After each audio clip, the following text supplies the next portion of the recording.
안녕하세요. 에비에이션 위크 한국 특파원 김민석입니다. K방산의 소식을 영어로 만들어서 외국에 소개하는 일들을 주로 하고 있고, 이제 올해부터는 K방산에 투자라는 이제 K방산 입문서, 그다음에 방위사업 안내서를 출판해서 이제 시장에 선보이고 있습니다. 폴란드를 시작으로 동유럽과 주변 국가 및 중동에서도 K2 전차를 유심히 보고 있습니다. 현재 상황은 어떤가요? 제가 사실 어제 세미나에 참석을 해가지고 우리 방위사업청장님이 세미나 축사를 해야 되는데 차장님이 이제 대독을 해주셨어요. 왜 그래 되는지 이렇게 좀 물어보니까 석종건 방위사업청장님이 급히 9월 21일부터 25일까지 사우디와 이라크, 중동을 현재 방문 중이셔서 이 석종건 방위사업청장님의 SNS에 근황이 올라왔더라고요. 그래서 사우디 군인들과 이제 협상을 하고 회담을 하는 사진도 올리시고 그랬는데, 제 생각에는 지금 현재 녹화 시점 기준에서는 사실 예측이지만 K2 전차의 중동 수출에 대한 논의, 그게 굉장히 현실화돼 가는 것이 보입니다. 무슨 말이냐고 하면 원래 이라크, 사우디 중에서 특히 이라크 같은 경우에는 전차 전력 확보를 위해서 여러 가지 모색을 하다가, 원래는 M1A1 에이브람스 전차를 미국으로부터 공짜로 받은 것들이 대량으로 있는데, 이 에이브람스 전차 같은 경우에는 K2 전차보다 크기가 클 뿐만 아니라 비용이 많이 들어요. 기름값이 엄청나게 많이 듭니다. 이 무기의 기름값이 뭐가 중요하냐 이렇게 생각할 수 있겠지만, K2 전차와 비교되는 에이브람스 전차는 연비가 나쁘기 때문에 항속거리가 짧고 유지보수 비용이 어렵다, 이런 게 있습니다. 왜 그렇게 되냐면 이게 엔진 차이 때문인데, K2 전차는 우리 SUV나 자동차에 쓰이는 디젤 엔진 요거를 사용하신다 생각하시면 되고, 미국의 에이브람스 전차는 가스터빈입니다. 가스터빈은 쉽게 말해서 제트 엔진이에요. 제트 엔진이라 보니까 크기는 작은데 연비가 굉장히 나쁜 이런 문제점이 있어서, 이게 한국의 K2 전차 구매에 대해서 이라크가 굉장히 생각을 많이 하고 있다, 좀 고려 중인 거나 이런 소식들이 좀 간접적으로 들려오고 있습니다.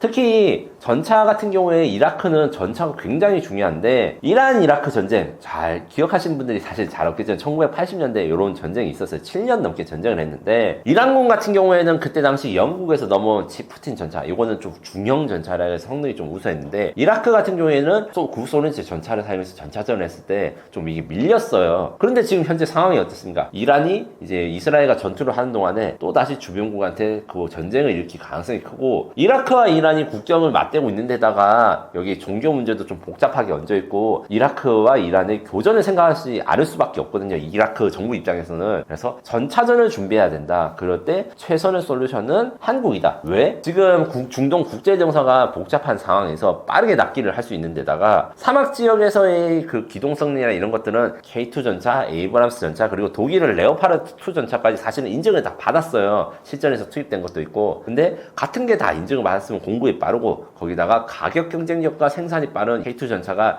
이라크가 관심을 가지는 것은 너무 당연한 일입니다. 제가 보기엔 그래서 예측이지만 이제 녹화가 끝나고 올라갈 쯤에는 또 좋은 소식이 있을 수도 있고, 그리고 당장 좋은 소식이 나오지 않는다고 해도 이라크 관련해서는 굉장히 수출 전망이 밝고, 그 관련된 분들도 한국에 방문하시고 이럴 계획이 있는 것으로 알고 있습니다. 독일, 프랑스가 추진하는 차세대 전차 프로젝트 MGCS와 달리 한국은 빠른 납품과 라이선스 생산으로 시장을 파고들고 있습니다. 이 방식이 유럽 방산 시장의 질서를 바꿀 수 있을까요? 솔직히 말씀드리면 아직 조금 더 지켜봐야 되는 상황은 맞습니다. 왜 그렇게 되는가? 이 MGCS의 개발이 지연되고 있는 것은 맞습니다. 독일, 프랑스는 KNDS라 해서 이제 거대 방산업체들이 이제 합병을 하면서 전차도 같이 만들자 이렇게 시작을 했다가, 이 전차 개념이 굉장히 선진적이고 미래적입니다. 지금 현재 이제 전차는 세대 구분, 그러니까 2차 세계대전이 끝난 다음에 전 세계의 모든 전차는 크게 세 가지로 구분합니다. 1세대, 2세대, 3세대를 하는데, 우리 K2 전차 같은 경우에는 3.5세대, 그래서 4세대는 아직 나오지 않았지만 4세대에 근접하다 이렇게 이야기를 하고 있고, 이 MGCS는 진정한 4세대 전차의 목표로 굉장히 많은 개발비와 연구, 그 다음에 하이테크 기술들 많이 투입해서 만들 거예요. 그 개발의 핵심에는 약간 스타크래프트 유닛같이 전차를 만드는 겁니다. 쉽게 말하면. 왜 그렇게 되냐면, 라인 오브 사이트, 그러니까 가시권 내 밖, 장거리 공격을 하기 위한 차량, 그 다음에 그 가시권 내, 그러니까 근접 전투를 하기 위한 차량, 요것들을 시스템으로 만들어가지고 같이 팀을 짜서 다닌다, 이렇게 컨셉인데, 요게 개념도 사실 기존의 전차, 그러니까 한 대의 전차가 모든 임무를 담당하는 거랑 좀 맞지도 않고, 기술적으로 어려운 목표를 많이 하고, 거기다가 독일과 프랑스가 서로 일감은 나누는데 자기가 얼마 얼마나 지분을 나누는지에 따라서 이게 완성되고 수출할 때 돈이 어떻게 되는지 결정이 돼서 싸우는 게 때문에 좀 지연이 돼요. 이 와중에도 이제 MGCS와 별개로 독일 같은 경우에는 또 별개의 그 레오파르드 개량형, 4세대 개량형 이런 것들이 여러 프로젝트를 준비하고 있기 때문에 독일은 지금 전차에 대한 미래 국방 R&D가 분산되어 있다고 생각하시면 돼요. 그래서 이런 분산되어 가지고 여러 개 만드는데 옛날에는 장점이 있을 수 있죠. 그 중에서 하나는 이 시장에서 막 먹히는 제품이 있을 수 있으니까. 그런데 이런 첨단 무기 같은 경우에는 개발비, 그 다음에 개발 인프라 역량이 많이 필요하기 때문에 독일과 프랑스 같이 공동 개발하다가 서로 싸우거나 아니면 그 와중에 다른 제3의 회사가 자기가 자체적으로 개발해서 이게 한 곳으로 집중되지 못하는 것은 저희가 보기에는 조금 이 미래에는 좀 어려울 것 같아요. 거기다가 K2 전차 같은 경우에는 지금 현재 납기가 되고 있고 개량도 진행되고 있기 때문에 K2 전차 레오파드 2 추, 그러니까 3.5세대 전차 경쟁에서는 한국이 앞으로도 미국 그 독일 대비해 상당한 우위를 가지고 있을 것이고, MGCS가 나오면 K2 전차가 구형이 되는 건 맞아요. 이 전차는 사실 좀 많이 발전적인 개념의 선진 전차이기 때문에 MGCS와 K2 전차는 사실 비교가 좀 어렵습니다. 대신에 우리는 K3 차기 전차에 대해서 이미 우리가 현대로템 국방과학기술연구소가 열심히 연구 중이라서 몇 년 내에 이게 시제차가 나올 거예요. MGCS와 K3의 가장 큰 차이점은 올인원 패키지냐 아니면 군사용 패키지냐 요 차이입니다. MGCS는 전차가 요즘 나라 가지고 이제 그 전차포로 이제 쏘고 전차랑 싸우는 것뿐만 아니라 고병도 지원해야 되고 원거리 공격도 해야 되고 대공 사격도 해야 되고 드론도 막아야 된다. 이런 것들을 잘 배분하기 위해서 전차의 역할을 두 대로 나눈 거예요. 그런데 K3의 경우에는 한 대, 그러니까 기본적으로 전차의 기본적인 전술, 전차는 이제 4대가 소대 한 대가 되는데 소대장이나 아닌 차 4대 중에서 한 대 갖고 이제 파괴되면 나머지 3대가 그걸 분담할 수 있거든요. 그런데 대공전차라든가 아니면 근접전차 이렇게 역할이 분리되면 걔가 하나 분리되면 전차의 전체적인 전차 소대의 전체적인 전투력이 아예 없어지거나 아예 능력이 없어지는 거예요. 왜 분산을 하는가 집중을 하는가 요거에 대해서 약간 조금 복잡한 개념이지만 쉽게 말해서 젓가락과 도시락을 한 통에 넣느냐 한 통에 넣느냐 요건데, 젓가락과 도시락을 다른 통에 넣으면 이제 도시락은 잃어버려도 젓가락이 살아있거나 젓가락이 살아있는데 도시락이 잃어버리면 그게 사실 쓸모가 없잖아요. 그게 MGCS의 컨셉입니다. 그래서 K3 같은 경우에는 대신에 조금 개발 쪽이 난이도가 있고 크기가 K2보다 약간 커지기 때문에 요거에 대해서 문제점이 있지만 요거를 지금 해결하기 위해서 많이 연구 중이고, 요런 식의 방산 프로젝트가 한국과 비교했을 때는 독일은 프랑스, 유럽은 아직은 좀 너무 목표는 높고 그 다음에 그 목표를 달성한 과정에서 문제점이 많이 생겨서 개발이 지연된 게 많아요. 그래서 유럽 방산 시장의 질서를 우리가 뭐 완전히 들어본다 이렇게까지 말할 수 없더라도 그 유럽의 한계와 문제점을 우리가 잘 파고들어가지고 우리가 K2 전차 이외의 새로운 아이템, 그 다음에 독일, 프랑스 방산업체들은 외국과의 협업에 대해서 굉장히 열려있고 제가 말씀드린 대로 합종 영역이 강하거든요. 이 MGCS 외에도 다른 회사들은 또 K2 전차를 만들거나 아니면 하나나 현대로템이나 협력 개발, 공동 개발을 하고 싶어하는 업체들도 있습니다. 이런 데랑 협력을 하면 유럽 방산 시장의 질서는 정말 한국과 뗄래야 뗄 수 없는 관계로 발전될 수 있을 것이라 생각해요. 레오파드 절반의 가격으로 인도 시기도 절반 이상 빠른데 이 밖에도 폴란드가 K2를 선택할 수밖에 없는 구조적 이유는 무엇인가요? 네, 말씀하신 대로 레오파르2는 사실 검증이 잘 된 전차고, 레오파르2는 아직 유튜브에서 제가 K2 전차가 훨씬 좋다고 계속 이야기는 하는데, 진짜 솔직하게 말씀드리면 저희 같이 이제 밀리터리 유튜브 한 게 우리나라만 있는 게 아니잖아요. 폴란드에선 사실 K2 전차 싫어하시는 분들이 유튜브로 하면서 야, 폴란드는 K2 전차 사면 안 돼, 레오파르2를 사야 되는데 우리가 무슨 방산 비리가 있어 하면서 막 공격하신 분도 있어요. 저는 그런 분들 다 보는데, 이게 어떻게 된 것이냐면 레오파드2 같은 경우에는 1980년대부터 2000대 이상이 생산되고 사용하는 국가가 15개국 이상이에요. 이러다 보니까 사용자에 대한 평가 이런 게 오래됐고 검증이 되지 않았느냐 이 부분이 하나 있고, K2 전차 같은 경우에는 장갑이 약하다고 하는 이제 잘못된 선입견이 유럽에 퍼져 있는데, 요거는 레오파드2 같은 경우에는 만들 때 설계자들이 머리를 보고 머리를 써가지고 요렇게 포탑을 만들거나 차체를 만들면 저한테 이제 방어가 잘 되겠지 이렇게 생각한 것이고, K2 같은 경우에는 컴퓨터 시뮬레이션을 돌려서 어떤 모양으로 만들어야지 적의 공격에 가장 잘 견딜 수 있을 것이고 가볍게 만들면서도 방어력을 높일 수 있을 것인가에 대해서 고려를 한 전차거든요. 그래서 이런 것들에 대한 이해가 부족하면 사실 레오파드2가 더 인기가 있을 수밖에 없고, 그리고 레오파드2는 최신형이 A8입니다. 무슨 말이냐면 A1부터 시작해가지고 지금 8번째 버전이 공식적으로 있고, 이 외에도 파생형, 그러니까 개량형 내장이나 개조 키트가 굉장히 많아요. 자동차 살 때 우리가 커스텀으로 부품을 붙이거나 뭐 범퍼를 고쳐하거나 하잖아요. 전 세계에서 이런 커스텀 부품에 대해서 수요가 제일 많은 것도 사실 레오파르드 2입니다. 요것 때문에 레오파르드 2가 사실 아직도 인지도 면에서는 좀 앞서 나가고, 가격이 비싼데도 그래 주문이 오긴 있어요. 다만 아무리 주문이 인기가 있어도 이제 생산한 물량이 적으면 살 수가 없다. 노르웨이, 독일 등 선주문이 밀려 있는데, 이 선주문이 이제 7년에서 8년 정도 밀려 있기 때문에 어떤 사건이 벌어졌냐, 이탈리아가 원래는 자체적으로 전차를 만들었다가 차세대 전차는 돈이 없어서 수입하기로 결정해서 레오파르드 2를 구매하기로 결정을 했어요. 근데 납기가 한 8년 걸린다는 거예요. 이탈리아가 그걸 참지 못하고 계약을 취소해버렸습니다. 그래서 선택한 대안이 무엇인가, 같은 독일의 라인메탈에서 만든 KF-51이라는 전차가 레오파르드 2보다 납기를 빨리 해주겠다고 이탈리아한테 이제 좀 약간 꼬셔가지고 이제 이탈리아 레오파르드 2 고객을 뺏었는데, 얘들도 사실 반쯤 거짓말한 거예요. 왜냐면 레오파르드 2와 KF-51은 차체가 같은 형식입니다. 그렇기 때문에 생산 캐파가 약간 중복이 돼가지고 생산 라인이 새로 깔리기 전에는 레오파르드 2와 경쟁이 어려운데, 이런 것 때문에 KF-51이나 이런 레오파르드 2 독일산 전차랑 우리 KF-21이 가격, 그 다음에 인도 시기에 대해서 절대적인 우위가 있을 수 있고, 에이브람스 같은 경우에는 그래도 한 달에 12대 정도 생산하고, 그래서 생산 캐파가 레오파르드 2보다 조금 더 있고, 그 다음에 미국의 FMF라는 제도, 그러니까 미국이 마음에 드는 동맹국한테 공짜로 전차를 줘요. 이집트가 여기에 대해서 좀 혜택을 받았는데, 이런 것들 때문에 생산이 많이 됐거든요. 다만 미국은 이게 정치적으로 무기 판매에 관련있기 때문에 대만 중심으로 지금 공급하고 있어서 신규 고객들이 나오지 않고 있는 상황입니다. 제가 얼마 전에 대만에 가가지고 방산 전시회 갔을 때 이 에이브람스 신형 전차를 이제 방산 전시회 제일 중요한 위치에 딱 얹어놓고 했는데, 에이브람스가 단점도 있지만 장점도 좋은 거기 때문에 무조건 K2 전차보다 못하다 이렇게 말할 수는 없지만, 유지 보수 비용이 너무 비싸고 너무 무겁습니다. 이 전차가 못 지나다니는 다리가 굉장히 많아요. 다리가 많고 강이 많은 지역, 이런 데서는 사실 운용하기 좀 어렵습니다. 이런 거 관점에서 K2바퀴를 선택할 수밖에 없는 구조적 이유는 명확합니다. 기본적으로 납기뿐만 아니라 가성비 문제. 폴란드 같은 경우에는 국방비를 대량으로 사용하기 때문에, 대량으로 필요하고 소수정예로 유지를 할 수가 없기 때문에 대량 생산할 때 전력이 얼마나 되는가, 그러니까 같은 돈으로 레오파르드 100대를 살 때 K2를 300대를 사는 게 중요한 거죠. 근데 이제 벨기에라든가 유럽의 작은 나라들은 그 나라를 유지할 수 있는 탱크가 한 몇십 대밖에 안 되니까 그 가격 경쟁이 사실 중요하지 않아서 이제 레오파르드 2가 수출되는 거예요. 이런 것 때문에 폴란드와 K2를 선택할 수밖에 없고, 마지막으로 폴란드와 한국의 산업혁명이 굉장히 폴란드 입장에서 중요합니다. 폴란드가 국산 전차를 만들려고 원래는 했어요. 1980년대 말부터 90년대 중반까지 이름이 별명이 고릴라라고 왔거든요. 그런 국산 탱크를 만들려다가 기술력이 부족해서 실패를 했습니다.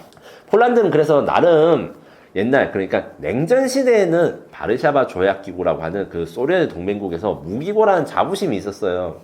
그런데 이제 냉전 시대가 끝나고 기술력이 떨어지고 밀리니까 요게 좀 기분이 좀 상하거든요. 거기에 대해서 폴란드가 자체적인 방산 역량을 키울 수 있는 파트너를 고르는 과정에서 우리가 잘 이렇게 협업을 했고, 폴란드와 K2PL이라고 하는 폴란드형 K2 전차 현지 생산하면서 이 기술을 올리게 되면 한국과 경쟁을 한 게 아니라 한국과 팀이 돼가지고 유럽 시장으로 공략하게 되는 것이죠. 그런 이유들 때문에 폴란드가 K2를 선택할 수밖에 없었습니다. K2 전차는 혹한 환경부터 무더운 환경까지 어디든 우수한 성능을 보여주고 있습니다. 혹한과 혹서를 동시에 극복하는 전차가 흔하지 않은 건가요? 요것은 사실 국뽕을 빼고 솔직하게 말씀드리면, 우리 경쟁자들 같은 경우에는 레오파르드 2 같은 경우에는 노르웨이에서부터 노르웨이에서부터 카타르까지 운용을 하고 있습니다. 그리고 에이브람스 전차 유럽 지방에서 배치되어 있고 이라크전에서 쓰이죠. 그래서 전차 같은 경우에는 일반적으로라면 혹한부터 혹서까지, 그러니까 영하 20도부터 40도 이상까지 견뎌야 되는 게 전차의 사실 상식이었습니다. 그런데 이렇게 하지 못하는 나라들이 있죠. 어디냐? 러시아입니다. 러시아 무기들 우수하다, 러시아 무기 방산 잘 된다. 우크라이나 전쟁 전까지만 해도 러시아 탱크 굉장히 잘 팔렸거든요. 거예요. 그런데 러시아 같은 경우에는 자신들 그러니까 혹한 환경만 많이 신경을 써서 중동이라든가 더운 지방에 러시아 탱크가 수출됐을 때 평가가 굉장히 안 좋았어요. 이런 것들 때문에 사실 혹한과 혹서를 잘 견디는 전차가 기본 원래는 이제 사실 상식 같은 거였는데 러시아는 싼 만큼 이렇게 문제가 있었기 때문에 이제 해외 고객들이 웬만하면 이제 다 견딜 수 있겠지 이런 불신 이렇게 생각하다가 러시아 탱크를 겪은 고객들은 불신이 생긴 거예요. 요것 때문에 혹한과 혹서를 극복한 게 굉장히 중요해졌고 서방 측에서 K2 전차보다 혹한과 혹서기를 잘 견딜 수 있는 전차가 있는가? 없습니다. 그러면 K2 전차의 혹한과 혹서기 능력은 어느 정도 수준인가? 서방 측 전차 표준입니다. 그건 무슨 말이냐? 나토 규격이라는 게 있어요. 항상 나토 규격 머시기 이렇게 하고 적방 전문가분들이 이렇게 이야기할 때 무기를 만들 때 서방 국가, 유럽 국가 및 미국의 동맹 국가들은 일종의 기준이 다 있는 거예요. 자동차의 경우에는 몇 덕부터 몇 덕까지 운영할 수 있고 이런 것들에서 K2 전차와 K2 전차의 경쟁자라 할 수 있는 미국, 유럽은 같은 기준을 쓰기 때문에 다 혹한과 혹서기를 잘 견딜 수 있습니다. 다만 K2 전차 같은 경우에는 이게 왜 중요했냐면 K2 전차 이제 K1 전차 이게 운전해보신 분 그 K1 전차 운전병이나 아니면 승무원으로 군생활 해보신 분들 알 거예요. 그게 약간 더워요. 우리가 이제 그때 추위는 좀 잘 견뎠는데 이제 K1 전차 때까지만 해도 이제 냉방 그 다음 사막 지역 운용까지는 잘 생각을 못했다가 K2 전차에서 우리가 최초로 환경시험에 대해서 전면적으로 실시했다. 이 환경시험은 무엇이냐면 혹한부터 혹서기까지 테스트하는 시설을 거쳐서 이게 잘 작동되는지 검증을 한 최초의 한국산 전차가 K2이기 때문에 이게 중요하다라고 생각하시면 됩니다. 그래서 K2 전차만이 더운 여름이나 추운 겨울을 다 견딜 수 있는 것은 아니나 그러지 못한 전차들이 약간 하자가 있어서 문제가 있었던 경우가 있었다라고 생각하시면 그게 맞는 것 같습니다. K2 전차가 폴란드 전장 규칙까지 바꿨다고 하는데요. K2의 핵심 기술 중 해외 전장에서 특히 주목받는 기능은 무엇인가요? 네, 요거 같은 경우에는 이제 운영하신 분들은 저보다 더 잘 알겠지만 저도 이제 운영하신 분들한테 장단점이나 이런 것들을 많이 공부했을 때 몇 가지 말씀드릴 수 있는 게 있습니다. 이게 기본적으로 이동식 사격 능력이 전 세계 최고 수준입니다. 이동간 사격 능력은 사실 전차 게임을 해보신 분들은 막 움직이면서 포 쏘는 거 해보셨으니까 그걸 좀 아실 거예요. 옛날에 그러니까 2차 세계대전 이전까지만 해도 전차가 이동하면서 포를 쏘는 거는 그냥 포탄을 낭비하는 거였습니다. 그러다가 그 포를 안정화 그러니까 자이로 같은 게 들어가가지고 짐벌처럼 막 흔들려도 이게 진동을 줄여주고 이런 안정기라는 장비가 들어가고 그 다음에 차체라는 이런 기술력이 들어가면서 점점 움직이면서 표적을 얼마나 잘 맞출 수 있는가 이게 중요해졌는데 한국은 사실 이게 자주 쓰진 못하는데 폴란드 같은 경우는 평원 지역이기 때문에 러시아랑 만약에 대규모 전차전을 했을 때 이 K2 전차가 기동을 하면서 이동간 사격을 하는 게 생존성이 크게 영향을 미치고 레오파르트 2 전차 그 다음에 에이브람스 전차, 폴란드가 운용 중인 다른 전차들도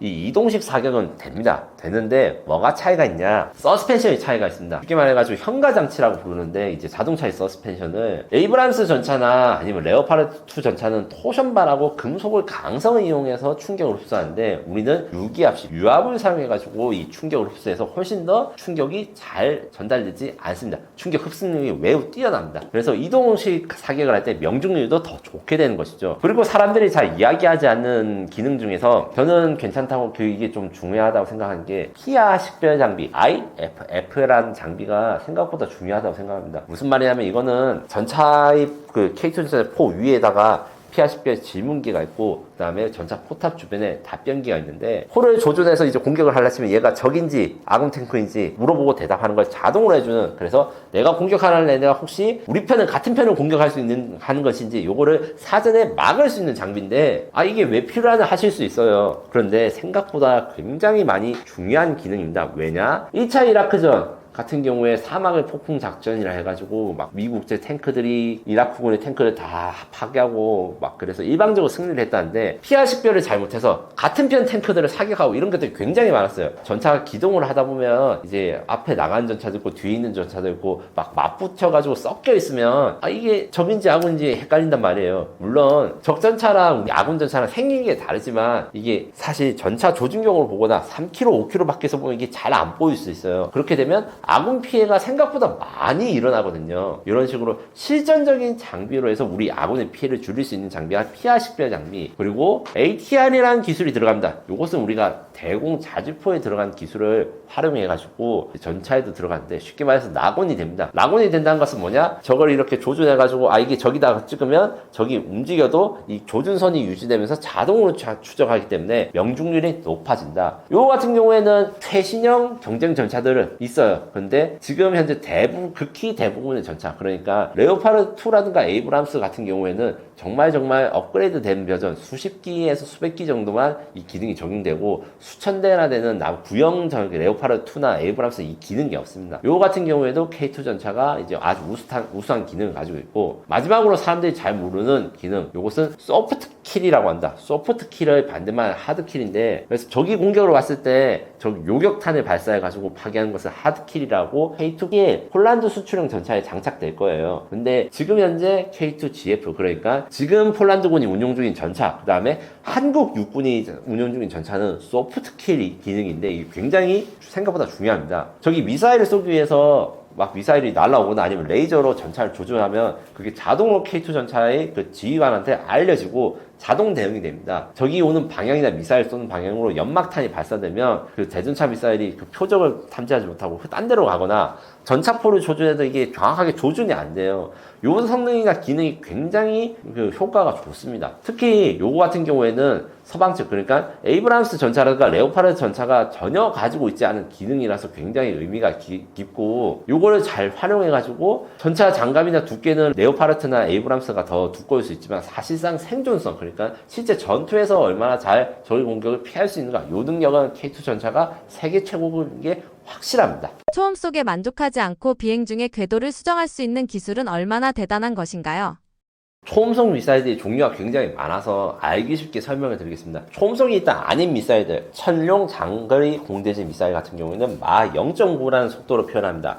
마는 소리의 속도고 마 0.9는 대충 1100km 시속, 이 정도로 생각하시면 되는데, 마 2에서 2.5, 3 정도 되는 것을 초음속이라고 합니다. 이 초음속 대함 미사일 같은 경우는 제가 앞서서 잠깐 설명해 드렸듯이 제트 엔진에서 이제 개량된 램제트라는 걸 쓰기 때문에 고도는 낮은 고도, 그러니까 그 제트 엔진이 쓰는 미사일은 고도를 낮출 수가 있거든요. 그 고도를 낮추는데 속도가 훨씬 빨라지고, 그래서 기존의 천룡보다 한 두세 배 정도 빠르다. 그리고 극초음속 탄도미사일이 있습니다. 극초음속 탄도미사일은 말 그대로 탄도미사일이 이제 발사돼가지고 낙하면서 이게 속도가 굉장히 빨라지는데, 대신에 방향을 전환하거나 궤도를 변경할 수 없어서 발사되면 사실 어디에 떨어질지 알아요. 그럼 피하기가 쉽습니다. 이런 단점을 해결한 게 극초음속 글라이더라고 있어요. 탄도미사일이 발사해서 올라가서 속도가 낼 때쯤에 미사일이 분리가 되고 엄청 빠른 속도, 마 5에서 6 되는 속도에서 글라이더처럼 활공을 하면서 궤도를 바꿀 수 있는 거예요. 요 같은 경우는 글라이더, 그러니까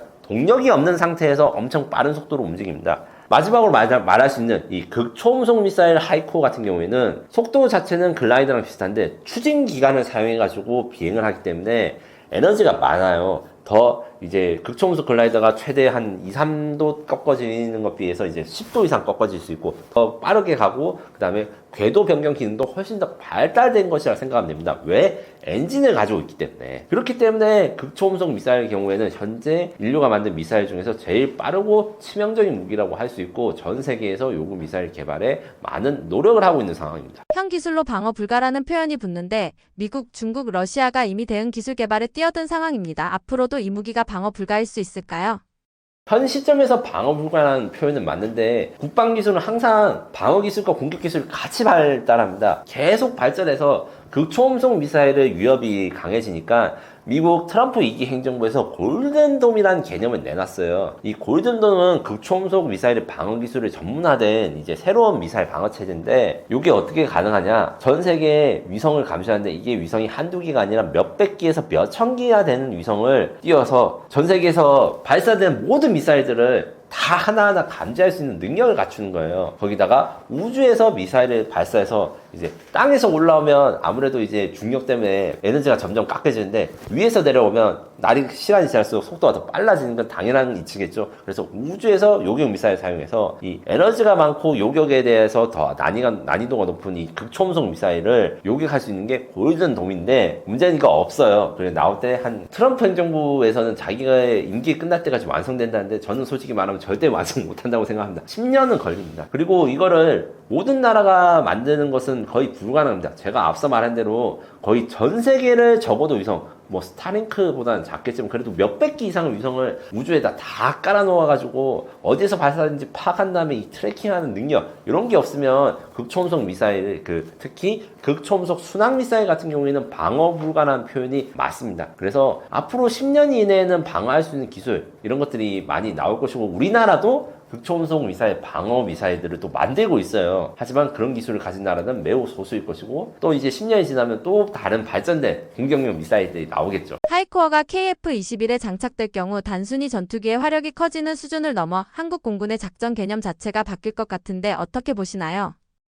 이거는 사실 개발자분이랑 좀 이야기는 했는데 솔직하게 말씀드려서 하이코어도 단점이 있습니다. 단점을 제가 어디서도 말을 안 했는데 여기서 잠깐 이야기하면 제일 큰 문제, 가격이 너무 비쌉니다. 그러니까 경쟁할 수 있는 초음속 대한미사일 아니면 극초음속 탄도탄 이런 것들이 비슷한 유기수합 무기체계보다 아무래도 엔진이 들어가고 기술적으로 수준이 높기 때문에 가격도 너무 비싸지고 그 다음에 탄두 그러니까 폭발물의 위력이 엄청나게 크진 않습니다. 기존의 유도탄과 거의 비슷한데 문제는 우리가 핵무기가 없잖아요. 하이코어가 핵무기를 장착하게 되면 이게 전략무기가 됩니다. 실제로 프랑스 같은 경우에는 하이코어랑 유사한 ASMP-A라고 하는 극초음속 미사일을 핵탄두를 탑재해서 프랑스의 라팔 전투기에 탑재해서 핵전력, 전략 공격 수단으로 사용하는데 우리나라는 핵무기가 없으니까 이게 요격이 불가능한 건 좋은데 탄두 위력이 약하고 많이 생산하는 게 좀 어려운 거예요. 그래서 하이코어를 개발하지 말자거나 이제 앞으로 안 나올 것은 아닌데 하이코어랑 함께 약간 더 싸면서 성능이 좋은 걸 우리가 같이 만들어야 되고 실제로 그렇게 가고 있습니다. 어떤 게 있냐면 이제 제가 앞서 말한 것 중에 공대지 탄두탄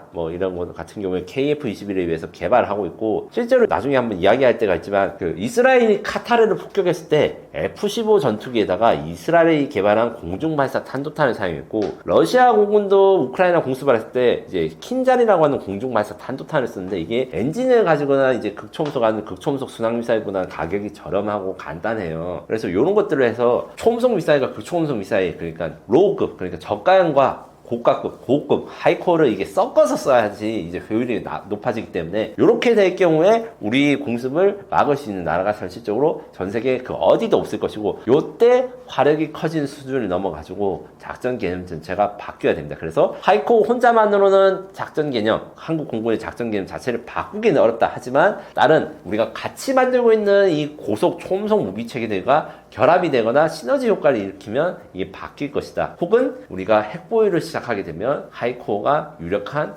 핵무기 투발 수단이 될 것이다. 이렇게 생각하시면 될 것 같습니다. 극초음속 무기 기술은 미래전 게임 체인저라 불리는데 이번 공개로 한국이 미래전의 룰 메이커로 들어섰다고 볼 수 있을까요? 예, 이것도 솔직히 말씀드리면 극초음속 무기 기술에 대해서 게임 체인저가 맞고 이것이 우리가 방산 수출에 대해서도 강력한 경쟁력을 가질 것이라 생각합니다. 하지만 극초음속 미사일 이거는 솔직하게 말씀드리면 하이코어 기술은 미국이 20년 전에 만든 기술이에요. 이렇게 하니까 또 우리나라 아무것도 아닌가 생각하실 수 있겠지만 솔직히 방산 전문가, 국방 전문가 입장에서 우리가 미국보다 20년 뒤쳐졌다는 거는 엄청난 칭찬이거나 발전입니다. 이렇게 하면 좀 다르게 해석할 수 있는데 저는 솔직히 그렇게 봐요. 그런데 미래전 게임 체인저로 될 수 있는 거 한국의 생산 능력 그 다음에 캐파랑 결합이 된 거죠. 제가 얼마 전에 미국의 20년 전 기술이 하이코라고 했지만 그럼 미국이 20년 전부터 극초음속 미사일을 생산했냐? 아니거든요. 기술이 있었는데 이게 양산을 할 수 있는 역량과 능력이 되지 못했어요. 그래서 미국도 내년이나 내후년부터 이런 하이코랑 비슷한 거를 생산할 것이고 이것 때문에 우리가 서방 측, 그 다음에 자유세계 무기고로서 미국이 극초음속 무기 같은 걸 생산하겠지만 한국의 생산량이 이게 보조가 돼야지 진짜 미국과 한국이 동맹으로서 적국에 대해서 상대할 수 있는 이 충분한 수량이 나올 것이고 이 관점에서 한국이 미래전의 룰 메이커까지는 아니고 원래는 룰 팔로워였다가 이제 가치도를 만드는 상황으로 바뀐 것이 지금의 국방 기술이다. 이렇게 이해하시는 게 현실적으로 또 정확한 말씀일 것 같습니다. 또한 우리가 생산 능력, 그 다음에 가성비 요거를 계속 제가 강조를 하잖아요. 이것을 계속 유지하기 위해서는 추가적인 보안, 그러니까 좀 개념을 바꾸거나 이래서 가격을 줄일 수 있는 유도무기 이런 것들에 대한 연구가 계속돼야 되고, 요것이 잘 되려면 AI 기술 적용을 해가지고 가격은 저렴한데 저기 요격하기 어려운 새로운 알고리즘을 적용하거나, 아니면 AI를 사용해서 탄두 기술이나 이런 것들에 대해서 그 제조업 최적화가 필요합니다. 같은 탄도 폭약을 쓰더라도 어떻게 배치를 하거나 배열하는지에 따라서 파괴력이 달라지고 이런 데 대한 연구도 많거든요. 이런 기술에 대한 투자랑 이제 보완이 들어가면 한국이 미래전의 룰메이커로 들어서고 정착이 될 것으로 보입니다. 한국이 극초음속 기술을 확보하면서 중국, 러시아, 미국 등 기존 강국들과 전략적 긴장 혹은 경쟁 구도가 새롭게 형성될 가능성은 없을까요?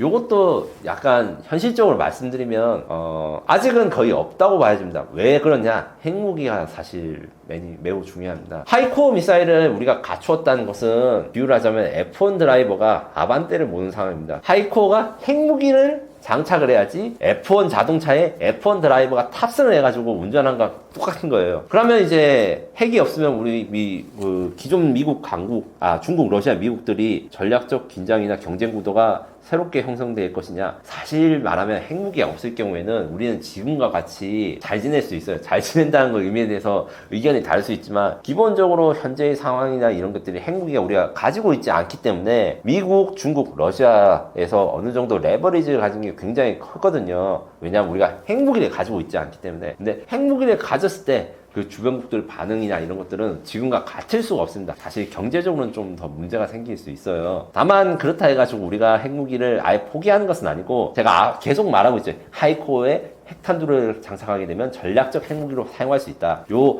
핵무기 유사시에 우리가 핵무장할 수 있는 잠재력을 확보하고, 핵 탄두만 확보되면 이 하이코라든가 여러 무기체계 이런 데다 장착할 수 있는 이 핵 잠재력 능력을 계속 키워나가는 게 대한민국 생존에 매우 중요합니다. 다만 이제 핵 잠재력을 키우는 것과 핵무기를 실제로 개발하는 것은 좀 차이가 있어요. 제가 무조건적으로 대한민국이 핵무기를 보유해야 된다 이렇게 말씀드릴 수는 없고요. 왜냐하면 핵무기를 보유하면서 생기는 손해도 만만치 않기 때문입니다. 우리가 적의 침략에 대비하는 것도 중요하지만 먹고 사는 것도 솔직히 중요한 거 아니겠습니까? 그래서 핵무기에 대해서 당장 지금 개발하고 뭐 전 세계를 적으로 돌린다 해도 우리가 핵무기를 가져야 된다 이런 생각은 옳지 않으나, 상황과 시대 그다음에 환경이 달라가면 우리가 즉각 핵무장을 할 수 있도록 이런 준비하는 것은 필요하다는 게 가장 합리적이고 옳은 선택이라고 저는 생각합니다. KF-21 블로기의 실전 배치 시점이 예상보다 앞당겨졌는데, 이 결정에는 어떤 군사적 필요성과 전략적 배경이 깔려 있나요? 원래 계획부터 먼저 말씀드리면, KF-21은 블록 1, 그러니까 공대공 임무 통합을 이제 2026년까지 하고, 블록 2, 공대지 임무 개발을 2018년까지 하는 게 목표였습니다. 여기서 블록 2가 공대지 임무를 한다는 것은 이제 10여 종의 무장을 통합한다. 그러니까 지상을 공격할 수 있는 무장을 10종류에 대해서 통합을 하는데, 여기서 통합이라는 건 무엇이냐면, 전투기는 여러 가지 무기들을 이렇게 장착해가지고 쏠 수 있는데, 그 쏠 수 있다는 말에 엄청나게 많은 것이 담겨 있습니다. 하나의 무기를 전투기에 장착해서 쏠려면 일단 소프트웨어 코드라든가 데이터 버스, 다 좀 기술적인 것에서 통합 작업이 이런 게 엄청나게 필요하고, 그리고 아무거나 달다가 떨어뜨리다 하면 이제 부딪히거나 아니면 사고가 날 수도 있습니다. 이걸 윙 클리어런스 문제라고 하는데, 비행 시험을 통해 가지고 내가 이 비행기가 이 폭탄과 잘 궁합이 맞는지, 혹시 뭔가 문제가 있을 수 있는지, 기류가 뭐 이상해진다거나 이런 것들이 있는지, 이런 테스트가 많이 필요한 내용입니다. 그래서 이제 무장 통합 같은 경우에는 굉장히 좀 어렵기도 하고 시간이 걸리는데, 원래는 블록 2 개발할 때 10종의 무장을 2028년 12월에 모두 다 인정을 한다 이렇게 개발을 했다가, 지금 바뀐 컨셉은 최종 타임라인은 동일한데 시작할 때부터, 그러니까 살라미 전술로 바뀐 겁니다. 처음은 2028년 10월에 딱 10종류를 통합을 한다 이렇게 됐다가, 지금은 2027년부터 순차적으로 통합한다 이렇게 되어 있습니다. 그러면 통합하는 무기에 대해서 간단하게 설명이 드리면, 일단 멍텅구리 폭탄, 그러니까 유도 장비가 달리지 않는 폭탄 2종, 그 다음에 한국산 유도 폭탄, 우리 태국에서도 이제 지금 써서 유명했던 KGB 유도폭탄, 그 다음에 미국의 JDAM, LJDAM 혹은 레이저 가이드 유도폭탄 하는 미국산 유도폭탄 여러 종류가 들어갑니다. 여기서는 이제 F-35나 22가 쓰는 무장들도 들어가는데 GBU-15라고 하는 레이저 유도, 그러니까 표적에다 레이저를 계속 갖다 대면 그곳으로 이제 정확하게 표적이 맞춰지고, 이동하는 트럭이나 자동차도 그거 따라서 레이저를 옆에서 쏘면 그게 유도폭탄이 같이 옮겨서 가는 그런 식으로 하는 폭탄, 혹은 소규모 다지격경 폭탄 SDB라고 하는 크기는 작지만 벙커를 파괴하는 능력이 뛰어난 폭탄, 이런 것들이 있고, 이런 폭탄, 그러니까 멍텅구리 폭탄, 유도폭탄 이런 게 통합한 다음에 가장 마지막에 2028년 12월에 장거리 공대지 미사일 전용을 통합합니다. 그래서 지금 이야기하는 거는 장거리 공대지 미사일은 2028년 12월에 통합하는 것은 뭐가 변하는 게 없는데, 나머지 무장은 개발이 완성된 대로 인증과 확인을 거쳐가지고 전력화를 하겠답니다. 요게 대해서 이제 군사적 필요성과 전략적 배경 같은 경우에서 제가 말씀드릴 수 있는 거는, 일단 군사적 필요성은 원래 계획에는 2028년 12월부터 이제 우리나라 공군이 운영하는 KF-21은 공대지 임무가 바로 가능한 거예요. 근데 그 전에는 공대지 임무를 아예 투입할 수 없습니다. 지금 KF-21이 대체하는 비행기들 중에는 KF-5 제공호라고 하는 전투기가 있는데, 요거는 이제 크기가 작고 가볍지만 주로 이제 공중 요격, 그러니까 적 항공기가 오면 이제 맞서 싸우는 임무뿐만 아니라 지상 공격 임무가 있는데, 지상 공격 임무에 대한 대체를 빨리 해야지 이게 퇴역하거든요. 엄청 오래돼서 사실 위험합니다. 그래서 구형기체를 조금이라도 더 빨리 퇴역하고 이를 까면 줄이는, 전력 공백을 줄이는 이슈가 하나 있고, 사실 이거보다 더 큰 것은 그 방위사업청에 제가 취재를 해본 결과 외부의 니즈가 있기 때문에 개발 계획을 변경했다 이렇게 표현합니다. 그럼 이 외부의 니즈가 뭐냐? 사실은 수출 관련입니다. 무슨 말이라고 하면 KF-21이 빨리 이제 수출되려면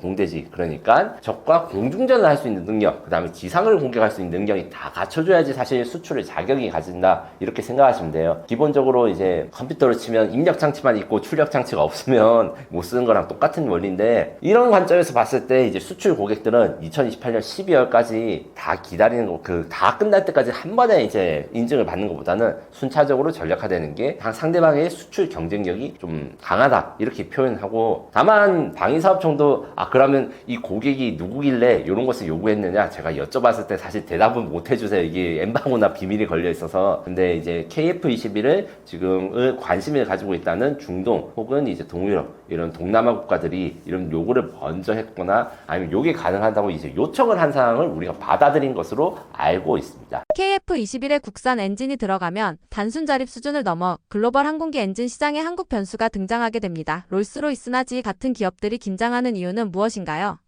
롤스로이스와 같은 기업들은 사실 국산 엔진 들어가면 자신들이 위협받는다 이렇게 생각하지 않습니다. 이게 기술력이 별로 없고 이런 게 우습게 보인다, 이게 절대 아니고, 항공기 엔진이란 건 정말 어려운 과제고 만들기 힘듭니다. 전 세계에서 여객기에 쓰이는 제트 엔진을 만드는 회사는 사실상 3개 회사밖에 없다고도 이야기하거든요. 미국의 제너럴 일렉트릭, 그 다음에 프렛 앤 휘트니, 그 다음에 영국의 롤스로이스. 근데 이런 회사들도 혼자서 엔진을 만드는 게 이제 더 이상 힘이 붙입니다. 자기들을 도와줄 파트너를 찾아야 되는데, 파트너는 돈도 있어야 되고 기술도 같이 있어야 됩니다. 지금 현재 유망한 파트너 같은 건 프랑스의 샤프란, 독일 같은 것도 있고, 이탈리아, 스페인 이렇게 있는데, 최근에 일본이 이 사업, 그러니까 큰 회사들과 같이 합작을 해가지고 리스크도 분산시키고 개발도 같이 하는 이 리스크 쉐어링 파트너십이라는 것으로 일본이 항공 엔진 시장에 진입해서 상당히 좀 지금 많이 팔리고 있어요. 우리나라 국내선에 쓰이거나 혹은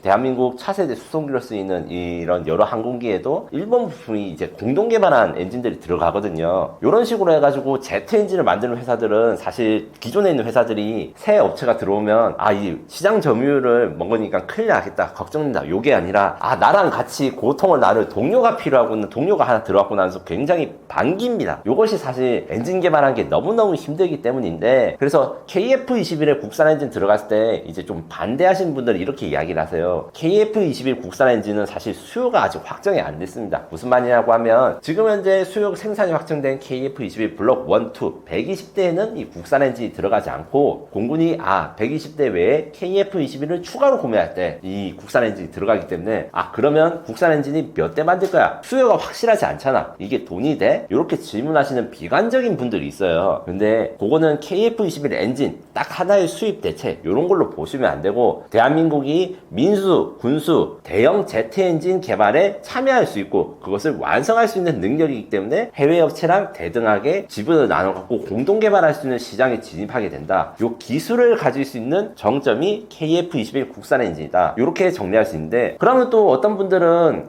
전투기 말고 여객기나 이런 데다 들어가거나 처음부터 그냥 만들면 안 돼 이런데, 그게 절대로 불가능합니다. 전투기 한 명이 탑니다. 혹은 뭐 무인 전투기는 사람이 안 타죠. 300명에서 200명이 탄 비행기에 탄 엔진을 만드는 거에 인증하고 안정성을 검증하는 것과 전투기, 그러니까 성능이 더 중요한 안정성보다, 물론 이것도 안정해야 되지만 이 검증 과정이 굉장히 다르고, 이것을 감항 인증이라 하는데, 대한민국에 지금 국산 전투기, 뭐 국산 훈련기 이런 것들이 많이 나온 것은 왜 그렇게 되냐? 민수 시장보다 군수 시장이 이거는 감항 인증 부분에서는 좀 부담이 덜하기 때문에 우리가 먼저 들어갈 수 있었던 것이고, 해외 시장은 민수 시장이 더 크기 때문에 군수 시장의 기술에서 쌓은 다음에 그 다음에 민수 시장으로 도전하는 그 과정에서 KF21의 국산 엔진 개발, 이것이 매우 중요하고, 그러면 KF21 국산 엔진이 개발돼 가지고 우리가 이 엔진은 1000기, 2000기를 팔 수 있는가? 1000기, 2000기 파면 한 2, 30조에서 40조 되거든요. 요렇게는 안 됩니다. KF21이 지금 수출 전망이 최대 300에서 500대긴 하지만, 요걸 생각해서 KF21의 장사, 요것만 생각하시는 게 아니라, 대한민국이 전 세계 항공 엔진 시장의 메인 파트너로서 발돋움을 하기 위한 핵심 목표, 그 다음에 핵심 동력이 되는 것이 KF21 국산화이기 때문입니다. 국산 엔진이 그래서 중요한 건데, 요것 때문에 사실은 국산화율이 얼마나 되느냐, 혹은 어떻게 성능을 가지느냐, 이것도 중요하지만, 이 국산 엔진 개발 프로세스가 끝나면 대한민국의 엔진 개발 능력이 어디까지 높아지느냐, 이것에 대해서 더 관심을 가져주시고 좀 응원을 해주셨으면 좋겠습니다. KF21이 독자 무장과 엔진을 확보하게 되면 단순한 전투기 이상의 의미를 가지게 됩니다. 이것이 한국의 군사 독립 선언에 가까운 신호라고 생각하시나요? KF21 독자 무장과 엔진을 확보하게 됐을 때 그 의미는 어마어마합니다. 군사 독립 선언에 가까운 신호라고 충분히 볼 수 있고요. 이것이 왜 그런지 잠깐 설명하자면, 대한민국의 FA50 경전투기, 훈련기 수출 많이 되었습니다. 그런데 어떤 일이 있는가? FA50 같은 경우에는 지적재산권을 이제 록히드 마틴과 공동으로 보유하고, 그 다음에 폴란드와 말레이시아 수출형에서는 미국의 RTX사라고 하는 방산업체에서 레이더를 떼다 붙이는데, 이 외국의 업체가 의사, 그러니까 1차 하청업체인데도 이 장비를 안 주면 이게 완성이 안 되니까 이게 갑질을 해요. 요런 거 이상, 요런 식으로 해서 수출에 방해가 되거나 납기가 밀려가지고 우리가 고통받는 경우가 상당히 있습니다. 이게 반면에서 독자 무장, 독자 엔진을 KF21에 적용하게 되면, 우리 KF21은 이미 IP가 독자 IP이고 부품까지 이제 독자적으로 생산할 수 있기 때문에, 우리 수출 규제가 지금 풀려서 어떤 나라, 그러니까 우리가 팔고 싶은데 팔 수 있는 것도 있지만, 그 납기, 그 다음에 공급망 부분에서 엄청나게 안정이 됩니다. 게다가 KF21이 독자 무장과 엔진을 확보하게 되면 전 세계에서 전투기를 만드는데, 전투기뿐만 아니라 거기 안에 들어간 무장과 엔진까지 다 국산 제품으로 채운 것은 미국, 러시아, 중국, 프랑스만 가능합니다. 영국, 일본 이런 나라들은 혼자서는 그것을 감당할 수 없기 때문에 국제 공동 개발을 하게 되고, 그래서 국제 공동 개발하면 개발비가 줄어들어서 절약이 되는 효과가 있지만, 반대로 무기 하나를 팔 때 들어가는 것도 개발비 지분만큼만 받아가요. 그렇기 때문에 여기에 대해서 경제적 군수 산업에서 성장해서 독자적인 무장과 엔진을 가진 전투기를 확보한다는 것은 굉장히 경쟁력이 강하고, 제가 보기에 KF21의 무장과 엔진을 확보하게 되는 2030년대 중반이 되면 세계 5대 방산 강국, 그러니까 미국, 러시아, 중국, 프랑스 요 정도의 기술가 이제 어깨를 나란히 할 수 있고, 수출은 러시아, 중국, 프랑스 중에 뭐 한 나라 정도는 우리가 제낄 수도 있어요, 쉽게 말해서. 그래서 전 세계 4대 방산 강국이 되는 게 지금 현재 대한민국의 목표인데, 그 목표를 달성하기 위한 그 마일스톤이 KF21의 독자 무장과 엔진 확보라고 볼 수 있습니다. 한국이 스스로 다 하겠다는 선언이 동맹국에게는 협력의 축소로 보일 수도 있습니다. 한국의 기술 독립이 외교적 부담으로 돌아올 수도 있나요? 요거에 관련해서는 사실 조금 복잡하고 민감한 이야기인 건 사실입니다. 왜냐면 한국의 기술 독립이 기술 의존적인 과거와는 다르게 우리가 독자적으로 무언가를 결정할 수 있다는 레버리지를 가질 수 있어서 항상 우리 동맹국 입장에서는 안타까운 부분이 있을 수 있죠. 근데 그것은 사실 그런 주장이 사실 다가 우리 동맹국의 국익을 위해서도 우리 한국이 전부 다 하겠다 라기보다는 우리 한국이 무기체계의 국산화에 대해서 노력하겠다. 요게 우리 동맹국한테도 이익이 크게 됩니다. 왜 이익이 크게 되냐? 기본적으로 동맹국은 생산량, 그러니까 생산 능력과 공급망 부분에서 지금 큰 위기를 겪고 있는데 동맹국이 믿을 만한 나라가 믿을 만한 생산 캐파랑 그리고 납기를 지켜가면서 미국의 동맹국에게 무기를 공급하는 거, 이거는 굉장히 미국한테 힘이 되는 것이고, 그리고 미국과 한국이 협력을 하는 게 아예 없어지는 거 아니에요. 왜 이렇게 이야기를 하냐면 지금의 그 엔진 국산화, 무장 국산화 같은 거랑 그 다음에 미국과의 협력은 같이 가는 겁니다. 새로운 신개념 무기가 나오면 이제 미국의 신개념 무기랑 우리가 기술 협력을 하거나 아니면 KF-21에다 그걸 장착하면서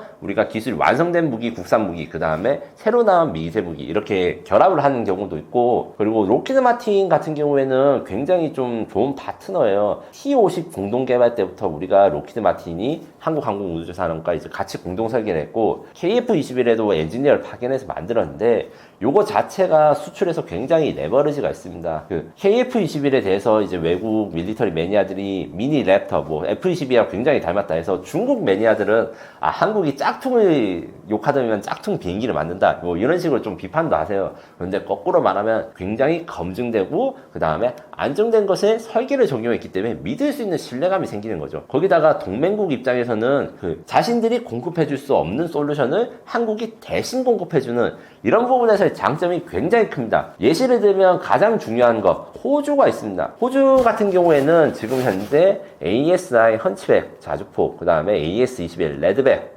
장갑차를 하나 에어로스페이스가 현재 공장을 세워서 이제 하나 그 호주군 장갑차라는 저 자주포를 현지에서 생산합니다. 요 호주 같은 경우에는 미국에 굉장히 가까운 동맹국인데 미국이 호주의 국방력을 키우기 위해서 이렇게 건설하거나 이런 능력이나 아니면 역량이 사실 없어요. 한국이 그것을 제공해주면서 미국의 동맹국에 대한 국방 역량을 확대시킨 것이고, 폴란드의 경우에도 마찬가지입니다. K2 전차 공장을 세워주면 그냥 폴란드나 한국만 좋은 것이 아니라 유럽 지역에서 러시아의 침공을 막아야 되는 미국의 군사 전략, 국제적인 목적과 이게 맞아떨어지기 때문에 우리 방산 수출에 대해서 미국이 뭐 방해를 한다거나 아니면 하지 말라고 이렇게 하지 않습니다. 그들의 이익과 합치되는 것이기 때문에 우리 기술 독립, 그 다음에 독자 무기 개발에 대해서 그렇게 이제 좀 뭔가 모 아니면 도, 그러니까 우리가 뭘 만들고 있으니까 다른 그 우리 동맹국이 싫어할 거다, 이런 사고는 지양해 주시는 것이 더 좋다고 생각합니다. 무장 국산화 수준이 상상 초월이라는 말이 나올 정도로 속도가 빠른데 실제로 어느 정도까지 자립이 가능해졌나요? 당장은 사실 KF-21에 들어가는 무장 중에서 국산은 KGB, 유도폭탄 요 한 종류밖에 없습니다. 그러니까 2028년 전력화되는 시점에서는 거기다가 이제 천룡 공대지 미사일 이렇게 두 종이 있는데, 공대공 미사일이 2030년대 중반에 통합되면 지금 현재 발당 뭐 40억이 넘는 좀 비싼 가격이 있는 공대공 미사일들의 국산화가 가능해서 이제 수입 대체 효과로서 1조에서 2조 이상이 될 것이고, 그리고 수출 경쟁력 요 같은 경우에는 지금 대한민국이 KF-21에 장착하는 단거리 공대공은 독일의 AIM-2000, 장거리 공대공은 유럽 엔비디아의 미티어인데 이게 성능이 괜찮아요. 근데 성능이 너무 괜찮으니까 공급이 딸립니다. 단거리 공대공 미사일 AIM-2000의 경우에는 지금 우크라이나 전쟁에서 대량으로 공여가 되고 있어요. 이것으로 러시아의 미사일 공격이나 드론 공격을 막아내는데, 그러다 보니까 공급량이 좀 부족한 게 있고, 장거리 공대공 미티어의 경우에는 유로파이터 타이푼, F-35B, 그 다음에 라팔 전투기에 같이 통합이 되기 때문에 이 미사일을 원하는 나라가 많아요. 그래서 공급이 딸리는 것도 사실 좀 걱정하시는 분들이 많은데, 국산화가 되면 그 부분에서 강점이 생깁니다. 그리고 공대지 같은 경우에는 이제 제가 앞서 말한 KGB 외에도 신형 유도폭탄, 그러니까 가격은 저렴한데 먼 거리에서 적을 파괴할 수 있는 정밀한 무기들이 또 연구 중이고, 장거리 공대지 미사일 천룡, 요것은 제가 방송에서 여러 번 이야기했듯이 요것은 적의 핵심을 전략적으로 타격할 수 있는 능력, 국들을 갖추고 있는데 요 외에도 초음속 대지 대함 겸용 미사일 그리고 공중 발사 탄도탄 우리 현무를 공중에서 쓴다. 정확히 말하면 현무가 아니라 KT-SSM이라는 좀 미사일인데 어쨌든 탄도 미사일을 공중에서 쓰는 거 거기다가 하이코라는 극초음속 순항 미사일도 처음은 해군의 배에다가 탑재하는데 장래에는 부스터 그러니까 가속하는 부스터의 크기를 줄여가지고 KF-22 전투기에도 장기적인 탑재하는 것을 목표로 하고 있습니다. 언론 보도된 것 중에 사람들이 우려를 자아내고 있는 것이 있습니다. 초음속 대지 대함 미사일이 개발이 취소되었다는 소식이 있어서 방위사업청이 이에 대해서 해명을 냈는데 초음속 공대지 대함 미사일은 장거리 공대지 미사일이 천룡보다 속도가 2배에서 3배 빠르기 때문에 적의 대응 시간을 줄여주고 그리고 공격 성공 확률을 높아주는 이런 강력한 무기인데 개발비가 늘어났어요. 개발비가 늘어난 이유는 뭐냐? 원래 이제 그 장거리 공대지 미사일 같은 경우에는 터보팬 엔진을 쓰는데 요거는 특수한 덕틸 로켓이라는 새로운 우리가 만들지 못했던 이 추진 기관을 사용하고 개발비 예상이 좀 늘어났거든요. 시험 평가하는 비용이라든가. 그런데 이런 시험 평가라든가 개발 비용이 늘어날 경우에는 대한민국은 방위사업 규정에서 그 예산이 오버되는 걸 절대 허락하지 않습니다. 이 예산 오버되는 것을 해명, 그 다음에 재검토, 그 다음에 줄일 수 있는 방법에 대해서 연구가 필요하고 요 연구를 카이다라는 국방연구원이 현재 수행 중이다 라는 게 방위사업청이 이에 취소되지 않았다 이렇게 해명하는 것인데 일반적인 경우에는 또 방위사업의 발표도 좀 맹점이 있어요. 개발비가 2배 늘어나면 너무 비싸니까 쓰지 말자 이런 여론이 있을 수 있거든요. 다만 지금 현재 현 정부의 방위사업 정책 그 다음에 방위사업 연구개발 정책에서는 방위사업에 대한 R&D 투자를 지금 본격적으로 늘린다는 관점에서 초음속 공대지 공대함 미사일이 개발비가 늘어난다고 해서 포기를 하기 쉽지 않아요. 이게 전략적인 목적이나 타격 능력도 있을 뿐만 아니라 수출 경쟁력에도 굉장히 도움이 되거든요. 요 초음속 공대지 미사일 같은 경우에는 현재 프랑스, 중국 정도가 실용화 되었는데 중국은 다시 아시다시피 이제 미국제 전투기 사용하는 서방 국가들은 중국제 미사일 전투기를 쓰지 못하고 프랑스는 이 미사일이 있긴 있는데 전술핵 폭탄을 가는 핵미사일이기 때문에 해외에서 수출이 안 되는 겁니다. 그래서 사실상 유럽, 동남아, 그 다음에 중동 지방에서 구할 수 있는 초음속 대지 대함 미사일은 KF-21에 FA-50에 이 초음속 미사일이 장착이 되어야만 쓸 수 있기 때문에 전 수출 경쟁력도 좀 있다고 생각하거든요. 따라서 비용이 너무 높아져서 재검토를 하는 건 사실이다. 하지만 이 재검토된다고 취소될 것 같지는 않으니까 조금만 기다려 주시면 좋겠다. 이렇게 말씀드릴 수 있습니다. 관세로 미국 중심 조달 체계가 흔들리면서 K방산이 가격 및 납기 경쟁력으로 글로벌 시장 판도를 바꿀 기회를 잡을 수 있을까요? 네, 일단 관세 부분에서 방위사업은 관세를 맺지 않습니다. 무기거래 때 관세를 내지 않는데 그래서 관세랑 방위사업이 직접적인 연관이 있다고 할 수는 없어요. 다만 이제 어떤 일이 벌어지고 있느냐 올해 관세 협상을 트럼프 이기 정부에서 전 세계 국가들이 하면서 공통적으로 생기는 현상이 있습니다. 미국산 무기를 많이 사려고 하는 경향이 분명히 있어요. 한국도 사실 이게 어느 정도 영향이 갈 것으로 예상이 되는데 그래서 미국과의 협상을 위해서 미국산 무기를 대량으로 구매하는 여러 나라들이 있기 때문에 상대적으로 그렇게 되면 K방산이 간접적으로 영향을 받게 되는 건 있습니다. 그러면 지금 현재 상황이 우리 한국의 방위사업 성장에 악영향만 있는가? 그 전 세계 국가들이 전부 다 미국 무기만 살 것인가? 절대 그렇지 않습니다. 이 미국 무기 사는 것에 대해서 기본적으로 그 약간 보험 성격, 어쩔 수 없이 미국에 잘 보여야 된다는 경향이 분명히 구매 결정을 주기 때문에 만족스러운 구매가 아니에요. 그리고 관세 협상 과정에서 전 세계와 미국이 갈등을 벌이고 있는 거 굉장히 주목해야 됩니다.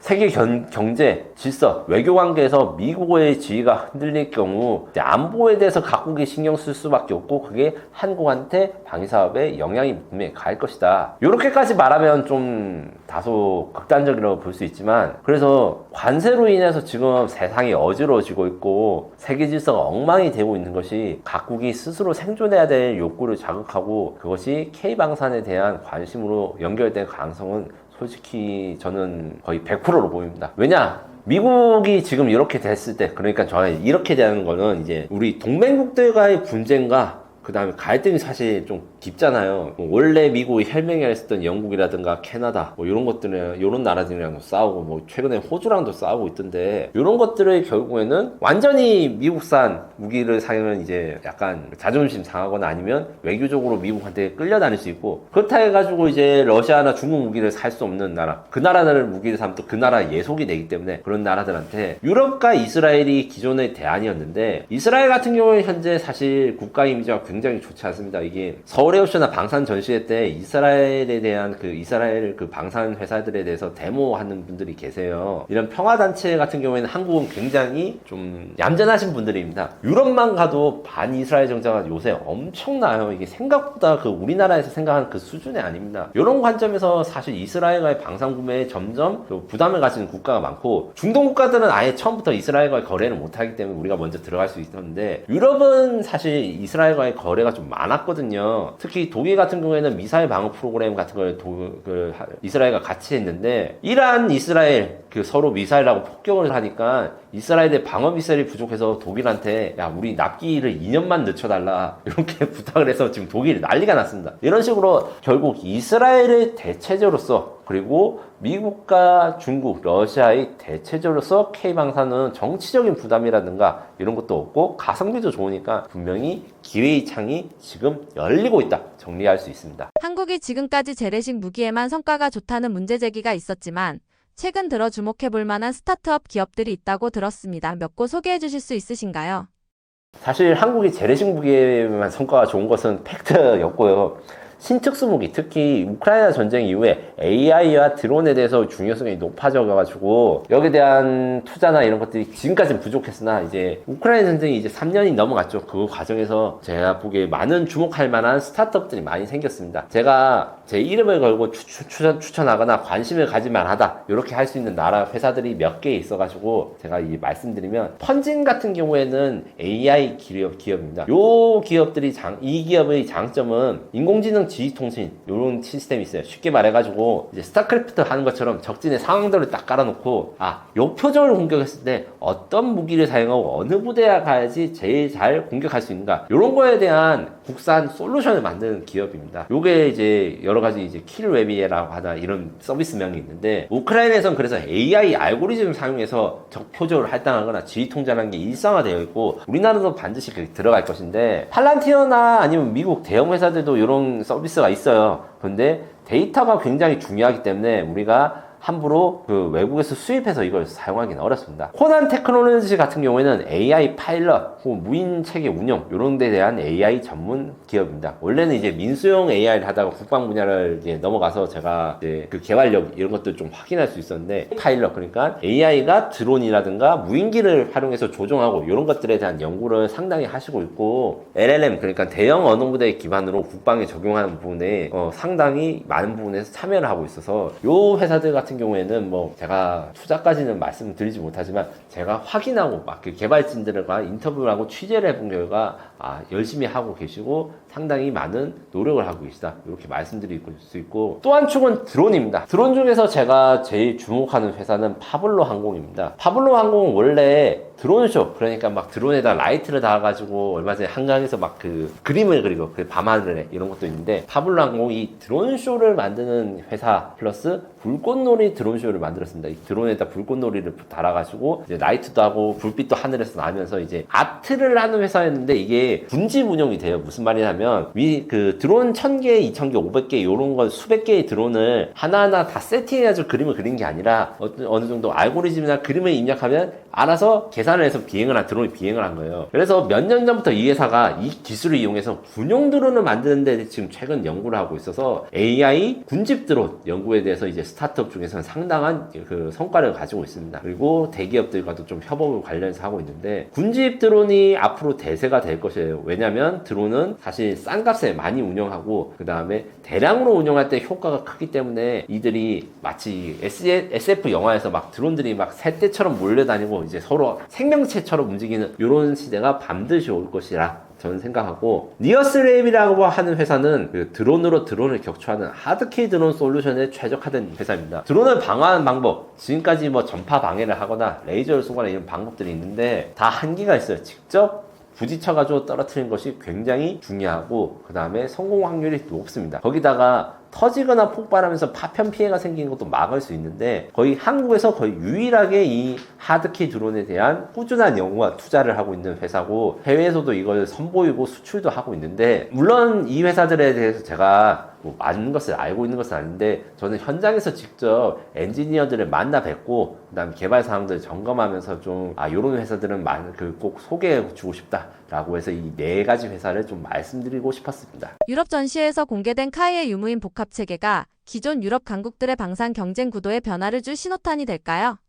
먼저 카이의 유무인 복합 체계 내셔널 에어 컴뱃 시스템 NACS에 대해서 설명드리겠습니다. 유무인 복합 체계라는 건 여러 가지, 그러니까 쉽게 말해서 유인 무기에다가 무인 전투기, 무인 장비가 결합된 것인데 이 카이의 유무인 복합 체계는 두 가지로 이루어집니다. 일단 헬리콥터와 드론을 같이 운영하는 거, 그 다음에 KF-21이나 FA-50 전투기에서 전투기와 드론을 같이 운영하는 거, 이렇게 있는데 지금 이야기하는 것은 NACS 공중전, 그러니까 전투기와 드론을 같이 운영하는 항공 유무인 복합 체계입니다. 이 NACS는 3단계로 나눠지는데 1단계로 AAP라고 하는 드론과 FA-50이 같이 작전합니다. 이 AAP라고 하는 드론은 무게가 150kg 정도 되는 제트 엔진 드론인데 생긴 거는 이거 미사일 아니야? 이렇게 착각하실 수 있는데 AI를 지금 적용해가지고 사람이 탄 유인 전투기를 따라가서 같이 편대 비행을 하고 이런 기술들을 연구하고 있습니다. 여기다가 NACS2 2035가 되면 5년이 되면 이 AAP보다 훨씬 큰 무인 전투기, 국산 무인 전투기를 만들어서 우리 KF-21과 같이 비행하고 무인 전투기랑 유인 전투기가 이제 처음에는 이제 가시선 데이터 링크라 해가지고 쉽게 말해서 전파 무전기를 사용해가지고 이렇게 통신을 하는데 이러면 눈에 그 수평선 너머에서는 통제가 안 돼요.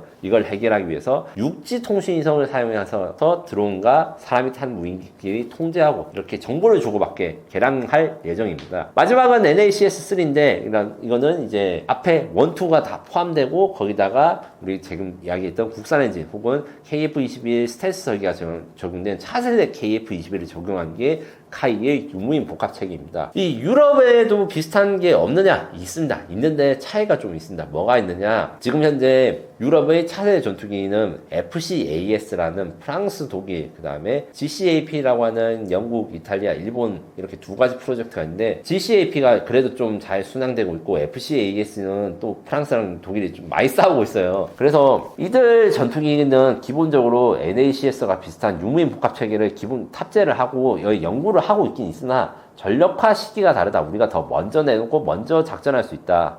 그리고 가격이 우리 KF-21을 사용한 유무인 복합 체계보다 훨씬 더 비싸고 이 AI나 위성 기술 같은 경우에는 FCAS나 GCAP 같은 유럽 차세대 전투기는 성능이 더 좋아요. 근데 가격도 비싸지만 그들의 AI 기술이 우리나라보다 낫다라고 말하기 어렵습니다. 그들도 우리랑 비슷한 시기에 출발했으니까. 결론적으로 플랫폼의 성능 차이는 있을지언정 플랫폼의 가성비는 한국이 더 뛰어나고 핵심이 되는 AI라든가 위성통신 기술 이런 걸로 해서 무인기를 잘 움직이고 통제하는 기술은 동등하기 때문에 저는 유럽 강국들의 그 방산 경쟁 구도에서 우리가 좀 우위를 차지할 수 있는 부분이 있고 여기서 한 발 더 나가서 제가 계속 이야기하는데 프랑스와 독일의 차세대 전투기 FCAS가 지금 정말 서로 싸우고 있거든요. 지분 투자라 이런데 이렇게 되면 사실 그들이 한국에 그러니까 프랑스나 독일 같이 유럽의 방산회사들이 차세대 전투기 체계 이런 거 만들 때 한국과 협업을 하거나 공동 개발을 제안할 때도 모을 수 있을 것이라 생각합니다. 가령 이제 유럽, 프랑스, 독일, 프랑스, 영국 말고도 뭐 스웨덴 같은 나라들이 이제 항공 산업이라든가 유무인 복합 체계 관심이 많은데 혼자서 감당이 안 되기 때문에 파트너를 찾거든요. 이 경제 규모가 작고 소국이다 보니까 한국이 잘 협력할 수 있는 대상이 될 수 있겠죠. 한국 방산의 수출이 빠르게 늘고 있지만 핵심 부품의 해외 의존도가 높습니다. 앞으로 어떤 기술의 자립 전략이 필요할까요? 네, 제가 좀 찾아봤는데 그 국방기술 품질원에서 대한민국의 방산 수준에 대해서 이제 그 순위를 매기고 그 다음에 다른 나라 비교를 하는 이런 연구가 있어서 보니까 대한민국 방산기술 기준 수준은 이제 1위 미국 대비 82% 그러니까 우리가 미국은 가지고 있는데 우리가 없는 기술들이 약 18% 정도 가지고 있다 이렇게 표현을 해요. 그리고 순위별로 전 세계 순위 이 방산기술 순위 1위는 당연히 미국인데 그럼 한국이 몇이냐 했을 때 화포, 우리 K9 자주포 이런 거 만든 건 세계 4위. 기동체계 및 지휘통제, 그러니까 K2 전차라든가 아니면 이제 지휘통제하는 C4I라고 하는 이제 무전기라든가 지휘시설, 이거는 세계 7위. 국방 소프트웨어 ICT 및 무인기 세계 8위. 이렇게 이야기를 하고 있어서 전 세계 10위권 안에 다 들어가긴 한데 사실 우리는 우리 뒤에 그러니까 우리보다 매출이 낮거나 방산기술 뒤진 애들이랑 비교를 한 게 아니라 우리보다 잘 나가는 애들을 이겨야 되는 게 사실 목적이지 않겠습니까? 그 관점에서 우리나라는 아직 지휘통제, 그 다음에 소프트웨어, 무인기 이런 기술에서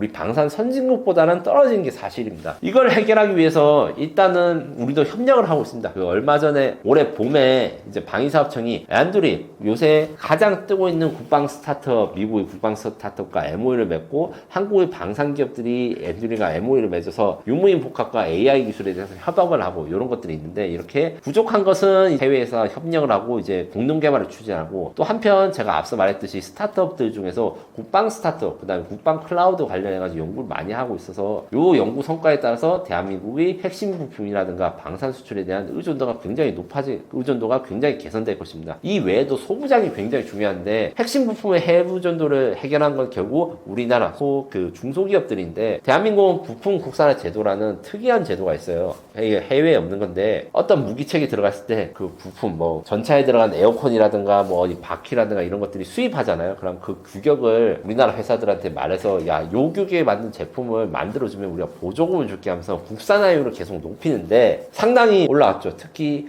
육상무기, 그 다음 해상무기가 올라왔는데 항공무기가 약간 부족합니다. 요거 같은 경우에는 소재 기술 개발이 굉장히 중요하고, 그리고 요 관점에 가지고 우리 소부장 육성이 아주 꾸준히 추진돼야 됩니다. 그 국방 방산 혁신 클러스터라든가 뭐 이런 제도들이 있거든요. 뭐 제도까지 상세한 내용까지는 이제 시청자분들이 뭐 아실 필요는 없는데, 지방에 우리 방산 기업들이 많이 입주해 있다. 이런 것에서 우리가 그 지원 정책들을 많이 연구하고 있어요. 다만 정책만으로 이게 다 결과물이 좋게 나올 수 없기 때문에 좋은 기업들을 발굴하고 새로운, 그러니까 일반적으로 방산업체에 들어가지 않았는데 이 기술력이라든가 잠재력이 있는 기업들한테 방산업체 진출을 많이 권유하고 있습니다. 그리고 공급망 부분에서 우리가 공급망, 그러니까 뭐 우리 국산무기가 있는데 사실은 K2 전차에 우리 중국에서 나온 제품이 얼마, 부품이 몇 개 있을까? 이런 것에 대해서 정확하게 집계가 불가능합니다. 이러면 굉장히 깜짝 놀라시는데 이게 당연한 거예요. 가령 K2 전차에 공급 패킹이 있는데, 패킹 같은 경우에는 5차 하청이 만들고, 이거는 중국한테 정보를 준 게 아니라 기존에 중국이 제 상용 공무 패킹 같은 게 있을 거 쓸 거 아니에요. 이런 것들에 대한 파악이 이제 이루어지고 있고, 첫 그 대상이 KF-21입니다. KF-21 전투기는 그래서 모든 공급망에 대해서 우리가 다 철저히 조사해서 중국에 완전 의존하고 있는 게 있는가. 가령 이제 히토류 같은 경우에는 중국에서만 수입되는 게 있거든요. 그걸 사용해서 생성한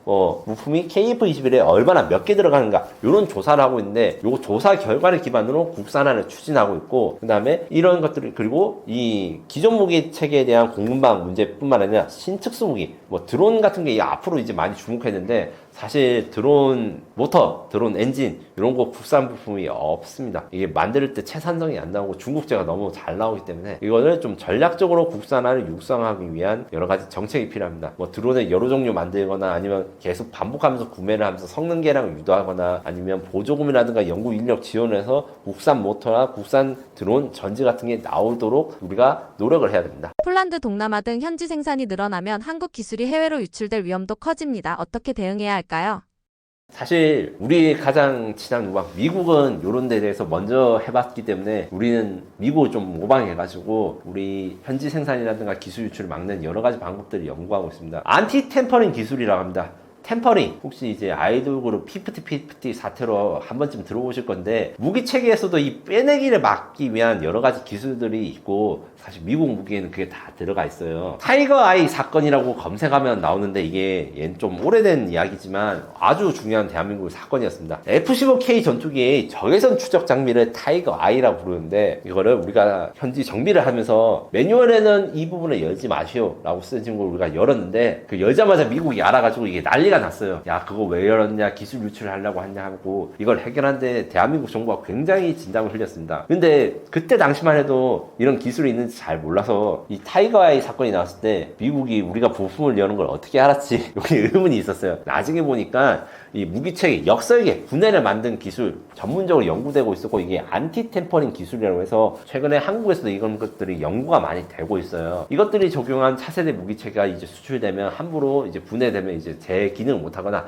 역설계가 어렵거나 이런 것들이 있을 수 있고, 그리고 CMMC라고 하는 좀 시청자 여러분들한테 생소한 개념도 소개해드리고 싶어요. 사이버 보안 성숙도 모델 인증이란 건 뭐냐면, DoD, 그러니까 미국이 국방부가 무기를 살 때 이 물품이 뭐든, 그러니까 무기든 뭐 식량이든 아무 장비든 이 사이버 보안에 대해서 네 회사가 가치를 가지고 있어야 된다. 왜냐? 이 방위사업들의 기술 유출이나 이런 걸 막기 위해서 인증제도, 그 다음에 이들이 사이버 공격에 잘 막을 수 있는 거에 대해서 테스트를 하는 여러 가지 규칙들이 있거든요. 이 규칙과 인증 프레임워크가 이 CMMC 인증을 만족해야지만 우리가 미국에 무기를 팔 수 있어요. 그래서 우리가 여기에 대해서 연구를 시작했는데 거꾸로 한국형 CMMC 그래 이것도 연구되고 있습니다. 무슨 말이라고 하면 우리 방산업체들이 사이버 보안이라든가 이런 전국 그 민감한 기술에 대해서 방어할 수 있도록 이 방어하는 규칙과 솔루션들을 연구하는 것도 같이 진행되고 있습니다.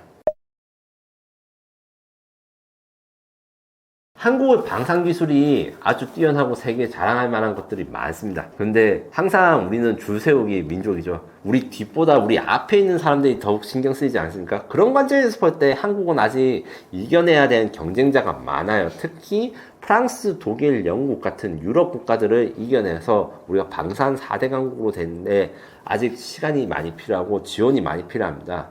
물론 지금도 만족하거나 이렇게 생각하실 수도 있는데 사실 저는 이 방산 4대 강국에 진입하는 것이 단순히 방산 수출이 늘어나는 것뿐만 아니라 대한민국 운명을 결정할 수 있는 아주 핵심적인 것이라고 생각합니다. 우리가 방산 수출 4대 강국이 되도록 여러 가지 관심도 가져주시고 지원도 해주셨으면 좋겠습니다.